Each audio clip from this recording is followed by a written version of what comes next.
आदेश आदेश आदेश गीता ज्ञान का ये भाग 138वां, अध्याय 10, श्लोक संख्या 1, 2 और 3।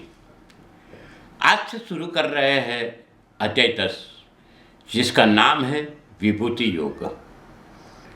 विभूति के कई मतलब है, जैसे दूने की रक्षा को भी विभूति बोलते हैं। विशिष्ट प्रकार के लक्षण धराना इंसान को, उसको भी विभूति बोलते हैं। ऐसे कई प्रकार है। उच्च जीवन के बारे में सोचना चाहिए।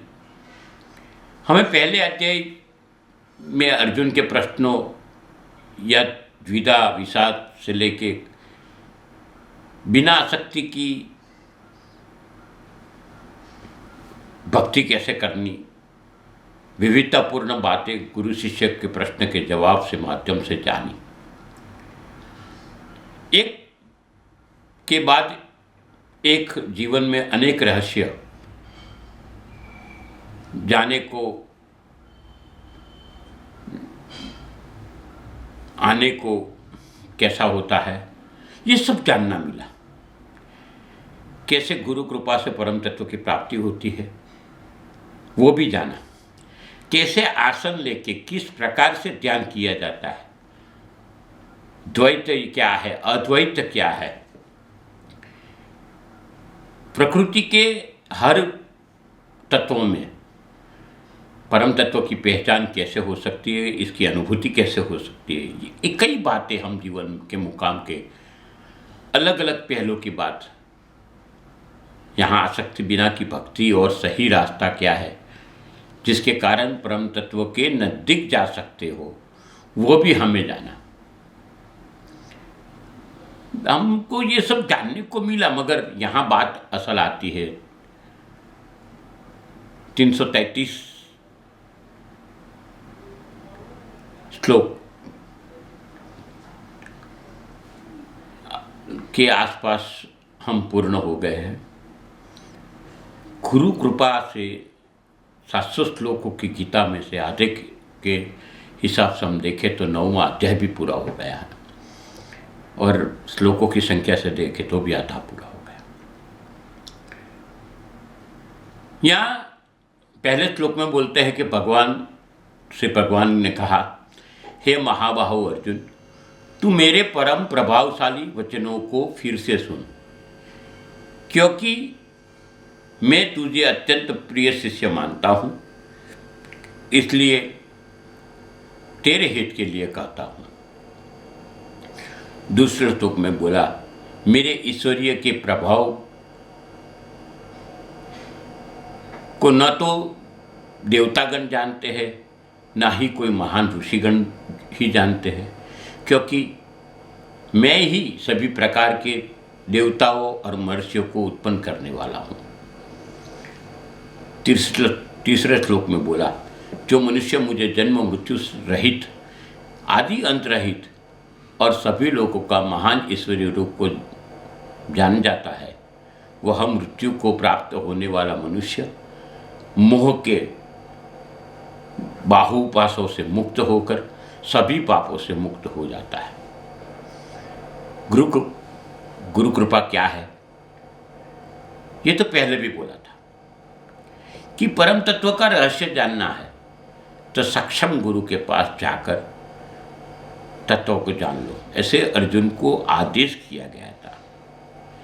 यहाँ पर भी भगवान श्री कृष्ण ने अर्जुन को कहा कि अर्जुन, मैं तुझे प्रिय शिष्य मानता हूँ। गुरु कृपा ऐसे ही नहीं मिलती। हमें कृपा पाने के लिए समर्पण गुरु चरणों में करना पड़ता है, तभी गुरु कृपा प्राप्त होती है। गुरु कृपा प्राप्त होने के बाद परम तत्वों को पहचानने की शक्ति प्राप्त होती है। यहाँ बताया गया है कि परम तत्वों को या गुरु तत्वों को पूर्ण रूप से जानने के बाद क्या क्या प्राप्त होता है। भगवान श्री कृष्ण कहते हैं कि पहले 1 से 9 अध्याय तक जो ज्ञान दिया है वो एक दफे तो सुन लिया ये इतना गहरा विषय है कि इसको पुनः पुनः अभ्यास करना पड़ेगा, अभ्यास में लाना पड़ेगा। ऐसे भी श्रीमद् भागवत गीता की बात करें तो जितनी बार अभ्यास करो वो कम है। हर वक्त आप गीता को पढ़ो तो हर वक्त कुछ नई चीज़ें जानने मिलती है। देवता और ऋषियों की बात करें तो सब अपनी तपस्या और बुद्धि बल से बहुत कुछ प्राप्त कर सकते हैं, इसको फिर भी पूर्ण रूप से समझ नहीं सकते हैं, क्योंकि ये सब परम तत्व से ही उत्पन्न हुए हैं।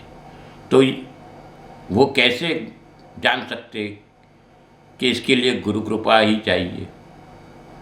बिना गुरु कृपा तो मुमकिन ही नहीं है। जो इस परम तत्व को जान लेता है वो सब मोह माया से मुक्त हो जाता है। जब मोह माया ही नहीं रहती, स्वाभाविक स्वरूप से पाप नहीं रहता, पाप से मुक्ति मिलती है। मूल बात ये है कि परम तत्वों को जानने के लिए गुरु की जरूरत है, गुरु कृपा की जरूरत है, और खुद की पात्रता से ही मुक्ति मिलती है। गुरु को तो देना सब कुछ है, गुरु तैयार भी है, पर हमारी भी स्वीकार करने की ताकत होनी चाहिए। जब तक पात्रता प्राप्त नहीं होती तब तक कुछ प्राप्त नहीं होता। जैसे आमतौर पे आपने देखा है लोहे में से बहुत कुछ बनाया जाता है, मगर लोहे को गर्म किया जाता है, उसको लाल किया जाता है। जब तक उसको लाल ना किया जाए, गर्म ना किया जाए, तब तक उसको कोई भी आकार में डालना मुश्किल होता है। उसको डाल नहीं सकते, उसको तपाना पड़ेगा। वैसे ही खुद को तपाना पड़ेगा, और तपाने से ही पाप मुक्त जीवन, यानी पाप मुक्त जीवन की बात कर रहे हैं, की प्राप्ति होती है। ये समझने लायक बात है। जब तक हम इसके अंदर नहीं उतरेंगे तब तक कुछ प्राप्त नहीं होता है। अगले हफ्ते इसी श्रृंखला में चर्चा करेंगे, क्योंकि ये गहनता बढ़ती जा रही है। बस प्रार्थना करता हूँ आप सबके जीवन में भगवान श्री कृष्ण और गुरु गोरक्षनाथ की कृपा बनी रहे, और साथ साथ आपको विनती करता हूँ कि आप ये चैनल को सब्सक्राइब करिए, लाइक करिए और शेयर करिए। अस्तु, शुभम भवतु।